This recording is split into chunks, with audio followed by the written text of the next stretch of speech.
Okay guys, welcome back to my channel. The US spec Hyundai Ioniq 5N is here, too you can buy one until March 2024. The body in white structure features 42 additional welding points and 2.1 meters of additional adhesive to improve rigidity. There also is new steering column and pedal to improve turn-in and a ball throttle sensitivity and torque distribution provide a fully variable front and rear torque distribution that can be adjusted to 11 level. And yes, there is a drift mode.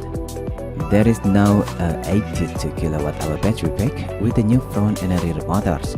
It makes 601 horsepower or 640 horsepower in a boss mode. 0 to 60 happen under 3.25 seconds with a 182 mph top speed. Hyundai also fit a massive 15.7 in front brakes, and the updated braking system can provide 6G of braking force.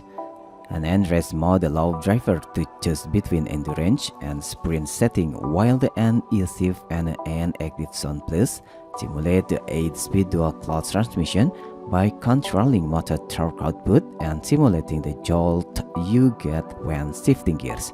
Outside it's 78 in lower, 2 inch wider, and 3 inch longer with a new aero, 21 inch wheels, and a sporty interior with the N seat logo, and more. No pricing is out yet. Okay guys, what do you think about 2024 Hyundai Ioniq 5N? Please leave comment down below. Don't forget to subscribe and hit the like button too. Thank you.